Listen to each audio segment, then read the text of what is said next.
Hey y'all, how y'all doing today? Today I'm gonna talk about domestic violence. And this is a very serious subject. I mean, I know in this space we talk about how to get women, select, non-select, alpha and beta, but often we don't talk enough about dealing with women beyond once we get them. And as I've said, if you really think about it, it's actually kind of easy to get women.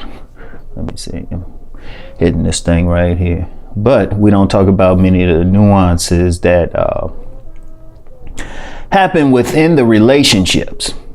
And that's very important. Now, I thought about this subject because actually someone on my private site actually said that now we can get deep on my private site. We can get deep, and one of my valuable members stated that, he asked the question, have we ever discussed this? And we really didn't. And I did a video on my Connect Pal site about that. But I said, you know what, a subject like this, I need to talk about publicly. Now, it's cliche to say, don't hit a woman. It's cliche to say that, but I want to get deeper into that. It's easy to just throw out statements, but I'll state this.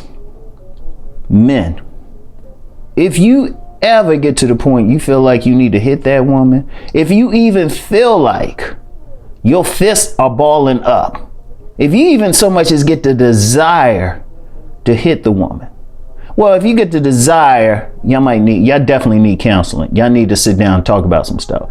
But if you feel like your hand is balling up or your hand is reaching back, anything like that, if you living with that woman, either pack your stuff or pack hers. If you married to that woman, you might need to consult a divorce attorney or start hiding your assets. Definitely sleeping, you might have to move out, do something. If you ever get to that point, I'm gonna tell you something. My grandfather, my maternal grandfather, he was a player. He was a player. I used to go over his house, and he had so many different women over there. I used to just say, you know what, my standard term for him was ma'am. But he had said this, and also this Jamaican dude who he will come on YouTube, blow everybody out. I don't care how good a dating coach somebody think they are, seduction guru, whatever. He'd blow everybody out. He said, if you ever feel like you're gonna put your hands on a woman, leave. And it ain't about you being a punk or being a big man or something. No, it's stupid, because the second you even put your hand on that woman, your life is over. Because at that point, first of all, she can always call the police on you. Second thing, you can never trust that woman. Now, some of the older cats might remember Lorena Bobbitt. Yeah, John Bobbitt was whipping her ass one time. She just took a knife and cut that shit off, threw it in a field. And when women heard about it, I actually saw professional women cheering about it. Professional women cheering about it.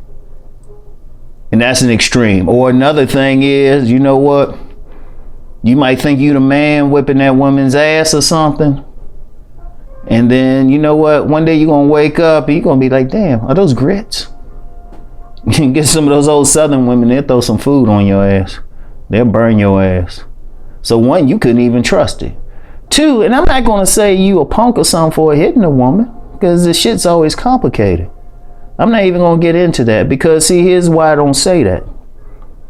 You get some women, they don't feel like you a man unless you whipping their ass. A lot of them had a negative imprint. They probably came out of an abusive environment, got imprinted by somebody who was whipping their ass, and they will provoke you. You get some women who will provoke you, they will get in your face. They will get in your face, and they feel like you don't love them unless you whipping their ass. But see, a woman like that, you can't love. A woman like that needs healing, and she need to be somebody else's problem. You don't get caught up in it, because like I said, the second you put your hand on her, she will hold that over your head. And I've known enough police officers, and any police officers, who've dealt with domestic violence, please comment. Please comment on this. Please comment, because trust me, I'm gonna make sure if it's just at least one comment, at least one police officer comment on here, I will pin. Because y'all know a lot of what police officers do is breaking up domestic violence and dealing with that, dealing with domestic incidences. I mentioned this gentleman from the DC area, Russell Price. That's how he's a relationship expert, does a lot of stuff there. That's how he got started. He's spending most of his time dealing with domestic issues. But, that's one thing, you lose your sovereignty. Another thing is a man, I've talked about the house of the man. One of the pillars of the house of the man is the warrior. So a man has a natural instinct to protect a woman. And for him to protect her, he has to feel like he's in her boundary, in his boundary. Now, this is for the women listening. Once a man feel like you in his boundary, the thought of him putting his hand on you is not going to happen. So, and now back to the men. If you even think about putting your hand on that woman, she ain't in your boundary, because your instinct is to protect that woman. So y'all don't need to be together. Y'all don't need to be together. And then let me go back to that thing about the women provoking it. You get some women like that. How many fellas have gotten in the middle of some domestic dispute because the man was whipping a woman's ass, and you being a man about it, say, nah, that ain't supposed to happen, you jumping right in, and then not only you fighting the man, but you fighting her. Shoot, you might be in there bopping that man, all of a sudden some rock or glass go over your head, it's that woman standing there. Think about it. It's some real thing. And then you got another instance in there with domestic violence. A lot of women, this is something that talked about. This is something that talked about. Let me shout out Dr. Hassan Johnson. This is something he might cover. I like, if you hear this, Dr. Johnson, I'd like to get your comment on this part. There's a lot of women out there whipping men's asses. I remember a dude who was a big, tough Marine who fought in the first Iraqi war back in the 90s. Had to divorce his wife. She was whipping his ass. And you get a lot of women like that. You got a lot of women on some violent thing. But guess what happens? Police get called. They ain't looking at her. They looking at him. They looking at you. And it's a serious thing. And the only thing a man can really do, because you don't win on this, you whip her ass, you look like a punk. She whip your ass, and what's happening with that, many men scared to say anything. Because if he called the police, shit, he know the police looking at him like a punk. He get in court, he looking like a punk anyway. And sometimes it be some of these little women. And they'll do it because they know they got the man behind them. They got the man behind them. And this is a serious issue. It's all the way around. Only way you can deal with that shit is, one, don't have it in your mind you want to put your hand on a woman. Because I tell you what, my thing, like I said, I was told that, and my thought is, if I ever even thought about that, she got to get out, because I don't trust a woman at that point. I don't trust her.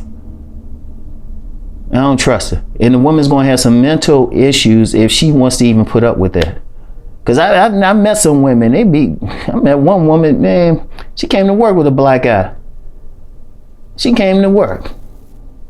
And a man or something came up there to the job one time. He's the type, he just looked like he'll whip somebody's ass. But I could tell how she was willing to provoke it. Now, I ain't excusing either one of their behavior, but you got to understand the mindset. If you a man out here trying to do your thing, you're a good man too. Don't put up with that crap. Let her be somebody else's problem. Or she need to be alone, then the woman get the message. Because you don't even want to deal with that. Now, if you one of those dudes who the type who want to hit a woman, you think something is right about it, you need to get help. Now, I'm just going to say you need to get help, because trust me, if you the type who wants to hit a woman and think that's okay and think you should do that, one, I said, I'm gonna call you a coward. I'm gonna call you a coward. Because I'm willing to bet the same type of man who would do that to a woman ain't gonna do that to another man. And if you that type who would like be ready to fight another man, woman, whoever, well, shoot. You know, if you that type of bully or something like that, trust me, there's somebody waiting up. There's a bigger fish out there waiting for you. But no, that's anytime fighting come in and, you know, violence against an intimate partner come in. Nah, there's something wrong all the way around. And just for the men out there, for the men. Well, I'm gonna have a message for the women because I know plenty of women watch this channel. For the men, remember that general rule. As soon as your hand starts to curl, if it starts to curl, y'all need to just walk away. Just walk away if it even get to that point. Now, if it's like I gotta give it to you. If it's a very rare instance, y'all need counseling. Now y'all sit down, y'all need a third party in there, and y'all need to have a communication. If it even get to that point, y'all might just roll out. And then you need to look at yourself in the mirror. If you even get to that point. Now, I ain't saying this from some like moralistic point of view, some spiritual point of view. I'm saying this from a practical point of view. The second that happens, one, you won't be able to sleep peacefully. Two, as soon as the police come in, that's it for your ass. I mean, you got employers who will probably fire you over some shit like that. I mean, you've seen that shit with some NFL players. And then you gotta watch the character of the woman, because like I said, the women, you got some women out there, they think you're a punk if you don't put your hands on them. Or they'll start shit, then act innocent. Afterwards, they'll start the shit. And then if you don't do anything, then you want to be the one terrorized. So the only way you can just deal with that shit is don't deal with it at all. Seriously, walk away. I don't care what she look like. I don't care whatever. If you got kids with her, you know what? Y'all gotta work out something. You gotta work out some visitation. Cause then your life become hell. Like I said, that she dialed 911. First of all, that's no longer your woman. And if you one of those guys, yeah, and y'all don't have to comment on here, cause I don't judge it. I don't judge it. I mean, guys are taught growing up, they don't hit girls. So you got a lot of men out there, good men, getting their asses whipped by their women, one way or the other. And really, you should count domestic violence also as emotional abuse too. And that's a big thing of what men get. Walk away from it. And for any man who feel like they want to emotionally abuse a woman, counseling, because it takes two seconds, because the emotion can become physical. And like I said, dealing with those type of women, and I'm repeating myself a lot, but I'm just trying to hammer this goddamn point in. You get some women out there, that's their mindset. That's the only way they can deal with somebody. But that need to be somebody else's problem. All right. Now this serious stuff. I know people want to go and get on here and they want to call themselves red pill, or they try and get some pussy, but the reality is, relationship wise, there's a lot of real world consequences to some shit. That shit, there is more to it. Just meeting them and approaching them is like, man, that's just the beginning. And there's always some complications, especially if you get married to them or something. You got kids together, you got property together. Shit, you just used to them. So the relationships just become complicated. And that domestic violence thing, it really ain't discussed enough. It really ain't. So anyway, that's all I got for today. And seriously, think about it. This ain't for entertainment and anything like that. I mean, you got real consequences for bad relationships or domestic violence or abuse, anything. There's real consequences. The prisons, the foster care system are full of people who will bear the brunt of those consequences. Even homelessness, depression, drug use, drug overdose. I mean, there's so much, and it's just based on the negative consequences of bad relationships. So think on this. Peace.